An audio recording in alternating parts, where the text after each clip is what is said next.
विजेते श्री त्रिभंगिराय प्रभु आचार्य वाचः प्रणमामि भाष्य निबंध सुबोधने स्थात्राशयास्ताः मत्स्वान्तागत्य कृपाप्लुपास्तां मदीय वाचां वचयन्तोलङ्कृतिं नमः शिवल्लभाचार्य चरणाब्जनखेन्दवे कलिकलमशघातिन्य तद्वाण्यै च नमो नमः। यमनाष्टक में अपन श्री पुरुषोत्तम जी की टीका देख रहे थे। वामे छठो श्लोक एवं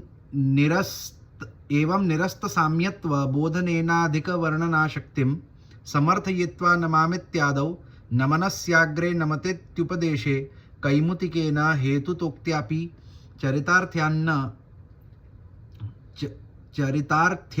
पूर्वोक्ताचार्यशय इति शंकां वारयितुं कृपांकुरं विना श्री यमुना नमनमपि कोऽपि कर्तुं न शक्तः।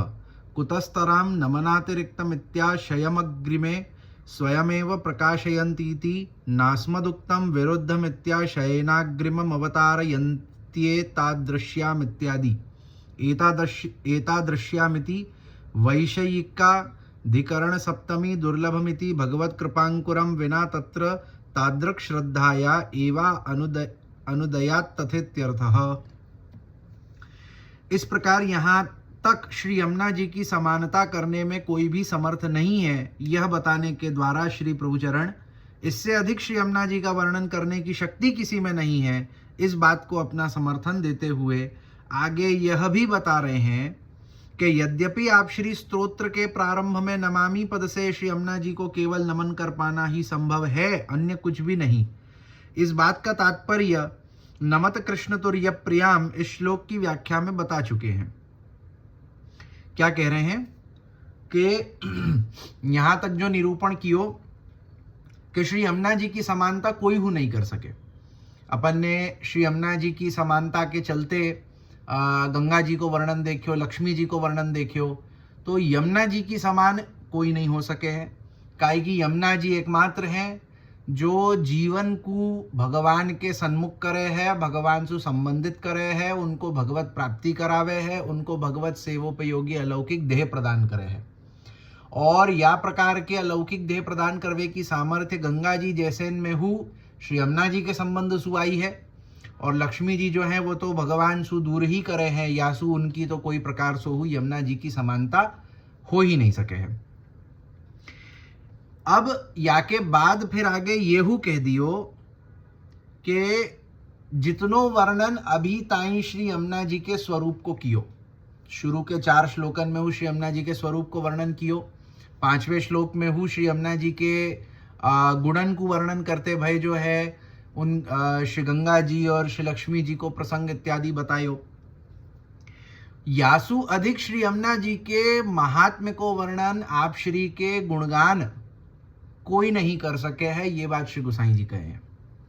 श्री गोसाई जी क्या कहे हैं अब कि यासु अधिक वर्णन तो श्री यमुना जी को करनो संभव ही नहीं है। यासु अधिक श्री यमुना जी के गुणगान अपन कर ही नहीं सकते, अपनी या वाणी में अपने या शरीर में जो है वाकी सामर्थ्य ही नहीं है। वाके बाद आगे कहे हैं कि जहां पहले प्रारंभ में ही नमामि यमुना महम, वाके अलावा भी तीसरे श्लोक में नमत कृष्ण तुर्य प्रियाम इत्यादि स्थित स्थानन पे यह बात को निरूपण कियो हतो कि श्री यमुना जी को नमन कर पानो ही एकमात्र संभवता है। वासु अधिक तो श्री यमुना जी के लिए हम कछु नहीं कर सके, इतनो सामर्थ्य तो हम में है ही नहीं कि जिनके गुणगान को वर्णन हमारी वाणी नहीं कर सके उनके लिए हम और क्या कर सके, केवल नमन कर पानो ही संभव है। ये बात अपने को कहे हो यासु पहले के श्लोकन में, प्रथम श्लोक में, तृतीय श्लोक में बता तो। अब जो है तथापि यदि कोई यह शंका करे कि नहीं श्रीमदाचार्य चरणों का तात्पर्य श्री यमुना जी को केवल नमन करने मात्र में ही नहीं हो सकता, तो श्री प्रभुचरण इस शंका का निवारण करने के लिए आगे फिर यह कहना चाह रहे हैं कि भगवत कृपांकुर के बिना तो कोई श्री यमुना जी को नमन भी नहीं कर सकता। क्या कह रहे हैं कि यहां पे कोई शंका उठावे कि महाप्रभु जी ने जो इतनो यमुनाष्टक लिखियो और वाके पीछे महाप्रभु जी को ध्येय केवल इतनो हतो कि श्री यमुना जी को नमन कर पानो या नमन करनो, भाई हो सके कि महाप्रभु जी वह नमन सु अधिक कछु विचार करके आपने जो है यमुनाष्टक कियो होएगो। तो यहाँ पे श्री गोसाई जी वह शंका को निवारण करते भाई कहे हैं कि भगवद कृपा के बिना तो श्री यमुना जी को नमन कर पानु संभव नहीं है। पहले तो क्या कहो कि हम और कछु तो नहीं कर सके, केवल नमन कर सके।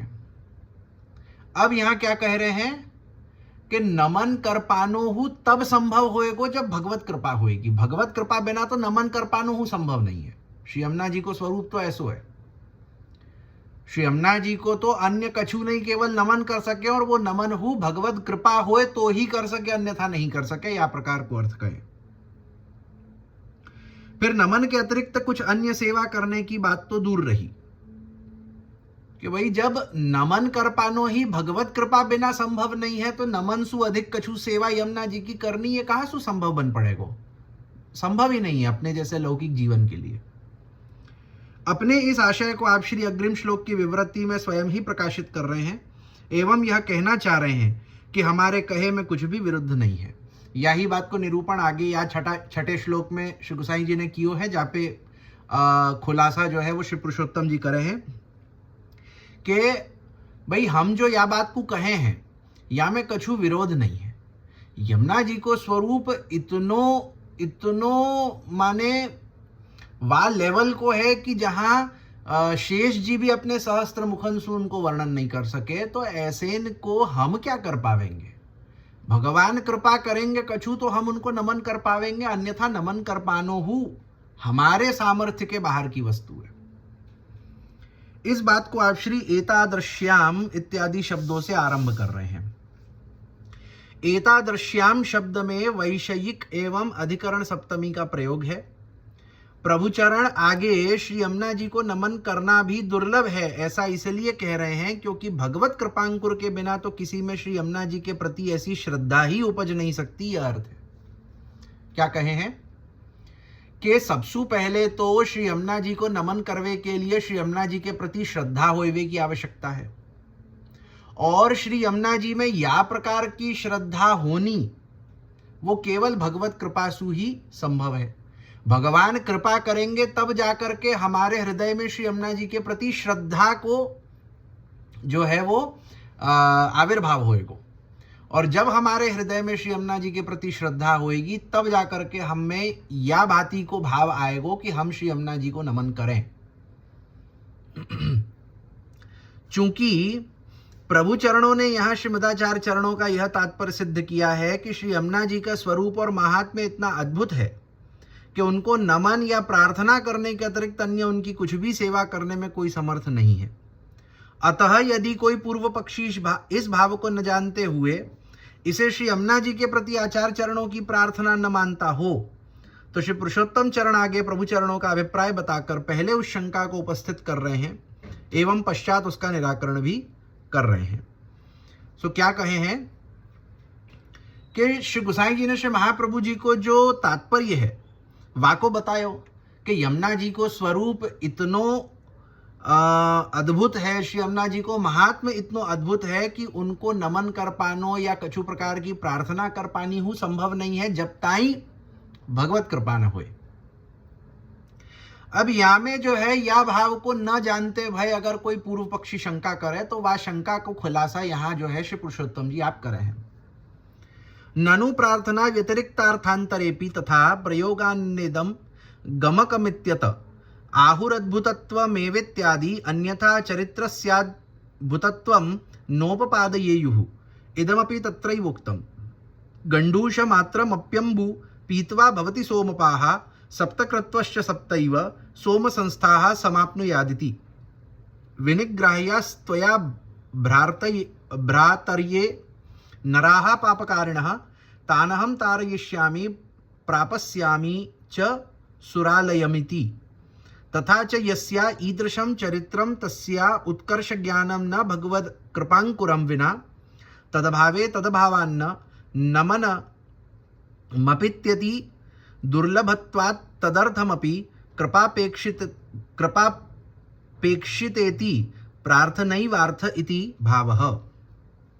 किंतु यदि यहाँ कोई ये शंका करे कि अस्तु शब्द का प्रयोग प्रार्थना करने के अतिरिक्त अन्य अर्थों में भी तो होता है, फिर इसे आचार चरणों की श्री यमुना जी के प्रति प्रार्थना करने का ही प्रमाण क्यों माना जाए? क्या कहे हैं कि अगर अपन जो है वो देखें अस्तु शब्द को, जैसे यहाँ छठो श्लोक जो है वाको प्रारंभ नमोस्तु शुभयो है। अब नमोस्तु में जो अस्तु शब्द आयो है, सो अस्तु शब्द को जो है वो आवश्यक नहीं है कि प्रार्थना, मतलब यहां सबसे पहले शंका उठावे, ये शंका मैं बता रहा हूं कि यहां सबसे पहले ये शंका उठाई जावे है कि नमोस्तु ये जो कहो, या में अस्तु शब्द को अर्थ केवल प्रार्थना होनो ऐसो आवश्यक नहीं है। अस्तु शब्द को और कई अन्य अर्थ हुए हैं, तो यहां अस्तु शब्द सु केवल प्रार्थना अथवा नमन ये अर्थ क्यों लियो गयो है? हो सके कि श्री महाप्रभु जी को जो एक भाव होएगो वो अस्तु को नमन रूपी प्रार्थना रूपी न हो करके कुछ और होए, तो यह प्रकार की शंका आवे। तो प्रभु चरण अद्भुतमेव इत्यादि शब्दों से इसका निराकरण कर रहे हैं। इससे आप श्री यह कहना चाह रहे हैं कि यदि श्री यमुना जी का स्वरूप इतना ही सरल होता तो आचार्य चरण श्री यमुना जी के अद्भुत चरित्र का वर्णन ही क्यों करते? क्या कहे हैं कि अगर श्री यमुना जी को चरित्र, श्री यमुना जी को स्वरूप, श्री यमुना जी को महात्म्य इतनो ही सरल हो तो कि आपको जो है वो नमन के अतिरिक्त अन्य कछु सेवा करनी हो संभव हो पाती, तो महाप्रभु जी श्री यमुना जी की के अद्भुत चरित्रन को वर्णन यमुनाष्टक के रूप में क्यों करते? श्री यमुना जी के अद्भुत चरित्रन को वर्णन यमुनाष्टक के रूप में श्री महाप्रभु जी ने यही कारण सु कियो है कि श्री यमुना जी को जो चरित्र है, श्री यमुना जी को जो स्वरूप है, श्री यमुना जी को जो महात्म्य है, वो इतनो गुप्त है, वो इतनो अप्रकट है और वो इतनो कठिन है कि हर कोई के लिए जानना जो है वो संभव नहीं है। और यही लिए श्री महाप्रभु जी ने अपन जैसे पुष्टिमार्गीय जीवन पे कृपा करके श्री यमुना जी के वा महात्म्य को, वा स्वरूप को, वा चरित्र को, वा अद्भुतता को अपने लिए प्रकट किया है। श्री यमुना जी का अद्भुत चरित्र भी गंडूष मात्रमपि विनिग्रह्यास्त्वया इत्यादि पुराण वाक्यों में ही कह दिया गया है। इसका अर्थ यह है कि जिस श्री यमुना जी का ऐसा चरित्र हो उसके उत्कर्ष अथवा महिमा का ज्ञान हो पाना भगवत कृपांकुर के बिना तो संभव नहीं बन सकता। कि जहां पुराणन में हूं श्री यमुना जी की अद्भुतता को कछु लेश मात्र उल्लेख करके कह दियो जाए, तहां जो है वो यमुना जी को ऐसो चरित्र, आपको ऐसो उत्कर्ष, आपकी ऐसी महिमा, आपको ऐसो महात्म्य, आपको ऐसो चरित्र वाको ज्ञान हो पानो भगवद कृपा के अन्यत्र तो संभव ही नहीं है। भगवद कृपा नहीं होएगी तब ताई श्री यमुना जी को महात्म्य, श्री यमुना जी को चरित्र, श्री यमुना जी को उत्कर्ष, आपकी अद्भुतता या को ज्ञान नहीं हो पावे है।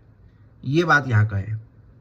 और यदि भगवत कृपा नहीं होगी तो श्री यमुना जी के अद्भुत चरित्र का ज्ञान भी नहीं होगा, और यदि अद्भुत चरित्र का ज्ञान नहीं होगा तो श्री यमुना जी को नमन कर पाना भी दुर्लभ बन जाएगा। क्या कहे हैं कि भगवान की कृपा बिना, भगवत कृपा बिना श्री यमुना जी के अद्भुत चरित्र को ज्ञान होनो, श्री यमुना जी के अद्भुत चरित्र को जान पानो ये संभव नहीं है। और जब ताई श्री यमुना जी के अद्भुत चरित्र को ज्ञान नहीं होएगो तब ताई श्री यमुना जी को नमन कर पानो हु संभव नहीं है। भाई जब कोई को महात्म्य अपने को खबर पड़े तब जा करके तो अपने हृदय में ये भाव आवे ना कि वाके सामने झुक करके वाको नमन करनो। अन्यथा ये तो लौकिक जैसी बात तो है नहीं कि जैसे लौकिक में होवे है कि भाई कोई अपने घर के जो बड़े होए वो अच्छे होए कि नहीं होए, अपने को पसंद होए कि नहीं होए, परंतु उम्र में काहे कि अपने सु बड़े हैं यासु अपन जो है वो झुक करके उनको पैर छुए। या प्रकार को तो बात यहाँ है नहीं यहाँ तो अलौकिकता की बात है। अब अलौकिकता में श्री यमुना जी के सामने झुकनो, हृदय से उनको नमन करनो, हृदय से उनके प्रति जो है ये भावना रखनी, ये तो तभी संभव हो पाएगा जब श्री यमुना जी के अद्भुत चरित्र को ज्ञान होएगा। और श्री यमुना जी के अद्भुत चरित्र को ज्ञान तो भगवत कृपा पे डिपेंड करे। भगवत कृपा होवे तब जाकर के श्री यमुना जी को अद्भुत चरित्र को ज्ञान होए, और जब श्री यमुना जी के अद्भुत चरित्र को ज्ञान होए तब जाकर के अपन श्री यमुना जी को नमन कर पावे। और यदि इसलिए श्री यमुना जी को नमन करने के लिए भी भगवत कृपा की अपेक्षा है, और इसलिए आचार्य चरण का भाव प्रार्थना करने का ही है। क्या कहे हैं कि सबसे पहले अपन ये हरिराय जी की टीका में देख चुके हैं कि सबसे पहले प्रथम श्लोक में तो श्री महाप्रभु जी ने कहो कि हम जो है वो आपको नमन करें, नमामि यमुनामहम सकल सिद्धि हेतुम मुदा, कि भाई सकल सिद्धि को देवे वाली जो श्री यमुना जी है, आपको जो है हम मुदा पूर्वक, प्रसन्नता पूर्वक आपको नमन करें, ये कहो। पाछे श्री यमुना जी के अद्भुतता को वर्णन जब आप करते भय छठे श्लोक पर्यंत पहुंचे, तब श्री महाप्रभु जी को यह प्रकार को भाव आयो कि पहले तो मैंने कहो कि श्री यमुना जी को नमन करूं, परंतु अब ये समझ आ रहे हो है श्री यमुना जी के चरित्रन को जो है एक विचार करके ये समझ आ रहे हो है कि श्री यमुना जी को तो नमन कर पानो ही दुर्लभ है। अन्य कछु तो छोड़ो, अन्य कछु तो कर ही नहीं सके, नमन कर सके पहलो कहो तो, परंतु अब यहां अपन समझे कि यमुना जी को तो नमन कर पानो ही दुर्लभ बात है। और क्यों दुर्लभ है? काहे कि श्री यमुना जी के चरित्रन को जाने बिना यमुना जी को नमन नहीं कर पावे हैं, और यमुना जी के चरित्रन को ज्ञान तो भगवत कृपा सुई होवे। तो यहां जो है वो श्री महाप्रभु जी यही प्रकार सु भगवान सु प्रार्थना कर रहे हैं कि भाई भगवान जब हमारे ऊपर कृपा करें तब हम श्री यमुना जी के स्वरूप को जाने, और जब हम श्री यमुना जी के स्वरूप को जाने तब हमारे में यह भाव, या प्रकार को भाव प्रकटे, आविर्भूत होए कि हम श्री यमुना जी को नमन करें।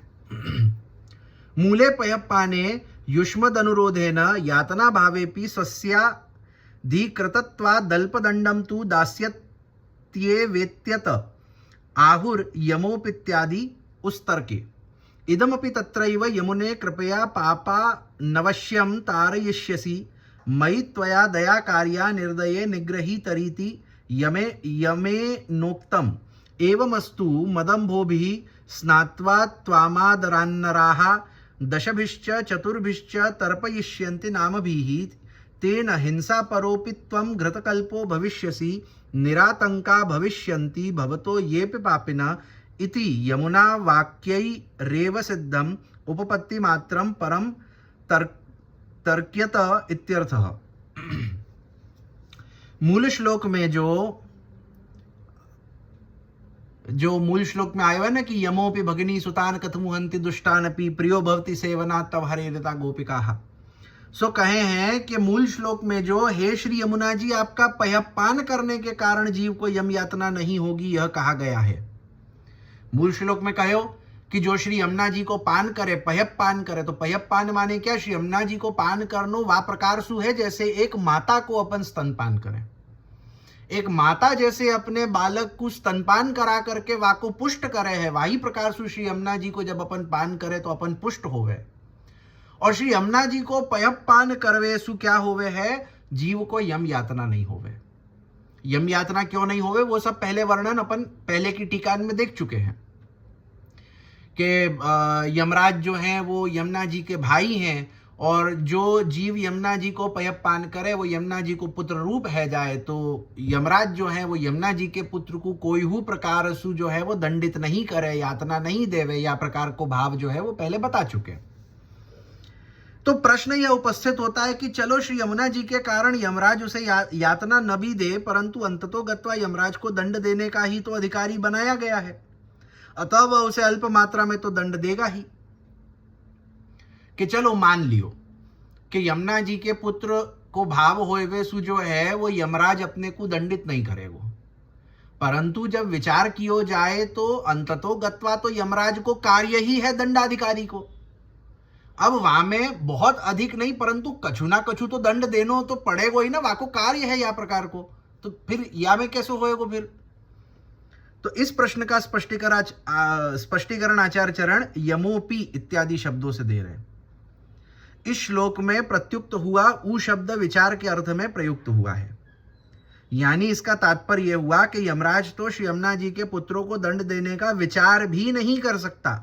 दंड देने की बात तो दूर रही, क्या कहे हैं कि यमराज तो श्री यमुना जी के पुत्रन को दंड देवे को विचार हूं नहीं कर सके। दंड देनो तो बहुत दूर की बात है, विचार हूं नहीं कर सके दंड देवे को। काहे की जो भाई दूज की कथा आवे है वहां में अपन ने जानियो ही है कि जब यमुना जी ने जो है वो भाई दूज को तिलक यमराज को कियो तो वाके बदले वचन मांगियो या प्रकार को।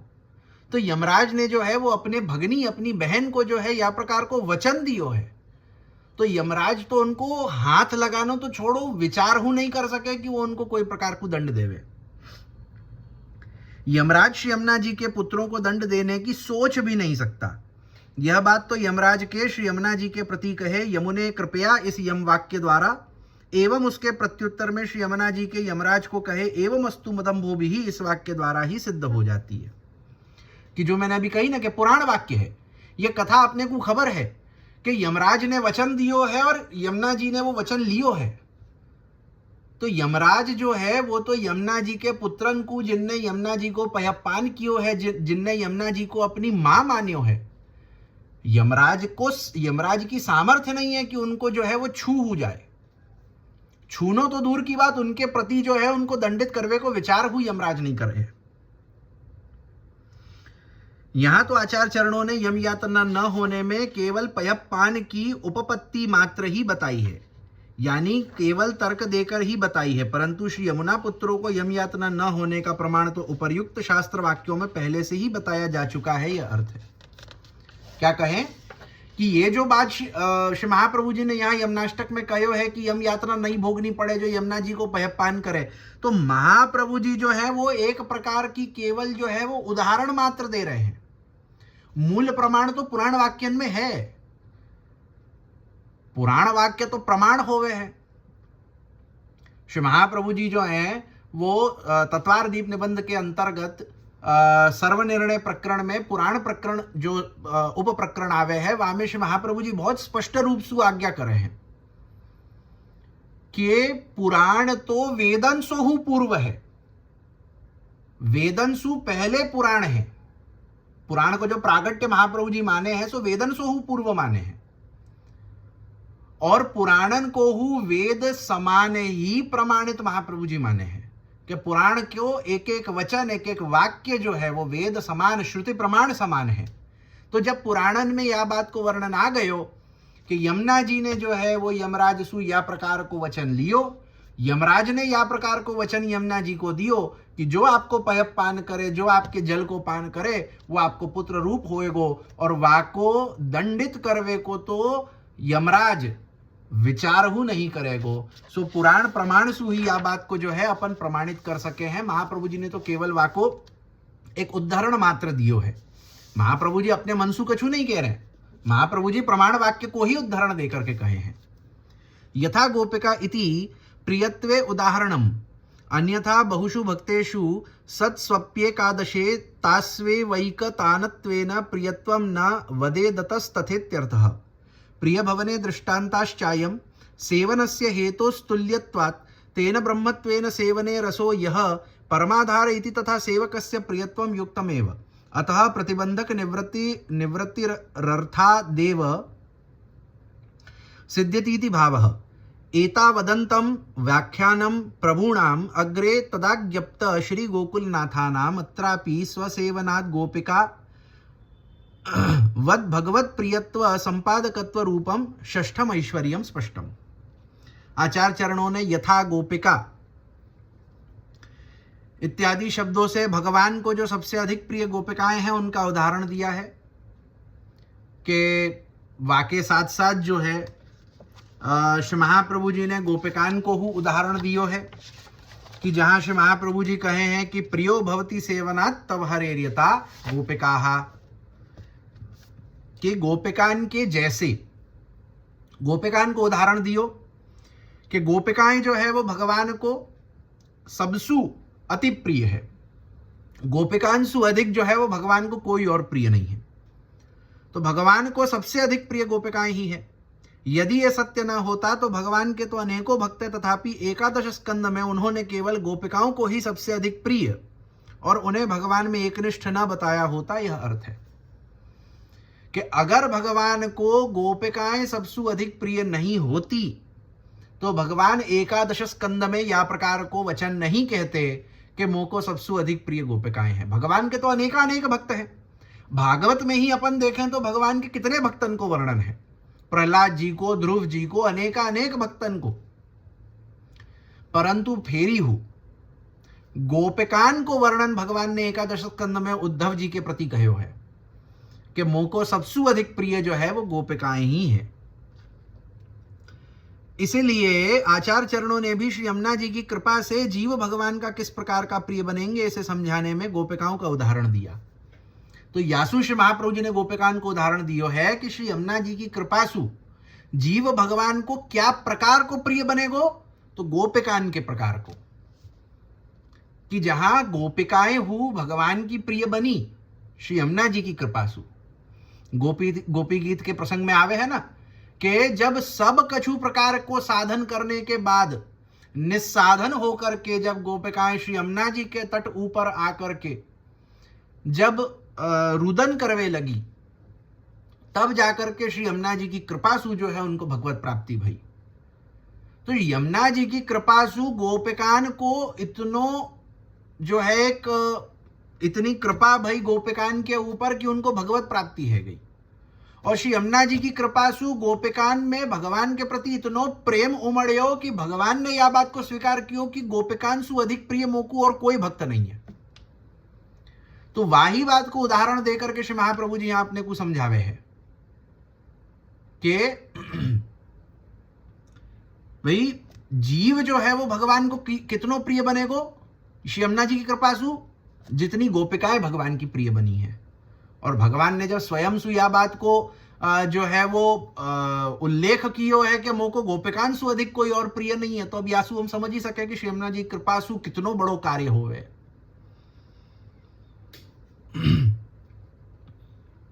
और श्री यमुना जी की सेवा करने से जीव भगवान का कितना प्रिय बनेगा, यह बताने में आचार्य चरणों ने गोपिकाओं का ही उदाहरण इसलिए दिया क्योंकि गोपिकाओं ने भी श्री यमुना जी की सेवा भगवान का प्रिय बनने के लिए ही की थी। उसी तरह यदि जीव भी श्री यमुना जी की सेवा करेगा तो वह भी गोपिकाओं की भांति भगवान का प्रिय बनेगा। यह अर्थ है कि जा प्रकार सु गोपी जनन ने श्री यमुना जी की सेवा करी, श्री यमुना जी की कृपा सु जो है वो गोपिकान को भगवत प्राप्ति भई और गोपिकाएं जो है भगवान की सबसु अधिक प्रिय बन गई। वही प्रकार सु हम जैसे जीव जब श्री यमुना जी की सेवा करेंगे, श्री यमुना जी को नमन करेंगे, तो श्री यमुना जी की कृपा सु हमको हु भगवत प्राप्ति होगी, हमको हु जो है वही प्रकार को प्रियत्व भगवान को प्राप्त होएगो। इसलिए जो श्री यमुना जी को ब्रह्मरूप भगवान मानकर उनकी सेवा करता है, उस सेवक का रसो यह परमाधार है। इस वाक्यानुसार भगवान का प्रिय बनना तो उचित ही है कि यही लिए श्री यमुना जी को जो व्यक्ति ब्रह्मरूप मानेगो, भगवान मानेगो और उनकी सेवा करेगो, उनको या प्रकार को भगवान को प्रियत्व सिद्ध होएगो ही होएगो। अतः प्रिय बनने से उसके प्रतिबंधों की निवृत्ति होनी तो अपने आप ही सिद्ध हो गई, क्योंकि जो भगवान का ऐसा प्रिय बन गया हो उसे प्रतिबंध आने का अवकाश ही कहाँ रहा। यह भाव है कि यमुना जी की कृपा सु भगवान को प्रियत्व सिद्ध हो जाएगो और जो भगवान को प्रिय बन गयो वाके जीवन में कोई प्रकार को प्रतिबंध होवे है क्या? नहीं होवे है। वाके सारे प्रतिबंधन की निवृत्ति है जाएगी, अपने आप सिद्ध बात है। तो यासु जो है यहां अपने आप यह बात समझ सके। सबसे पहले तो अपने को बता दियो कि यमुना जी ही प्रतिबंधन को निवृत्ति कर दे हैं। कालिंदी नाम आपको यही लेके आओ सबसे पहले श्लोक में कि कली दोषन की निवृत्ति करवे वारी, प्रतिबंधन की निवृत्ति करवे वारी आप है यासु, आपको नाम कालिंदी है।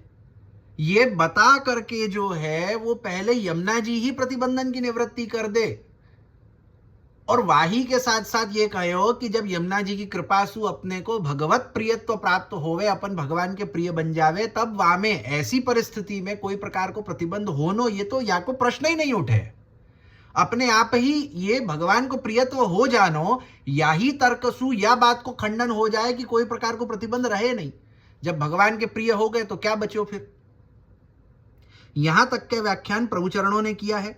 इसके पश्चात का व्याख्यान प्रभुचरणों से आज्ञा प्राप्त श्री गोकुलनाथ चरणों का है।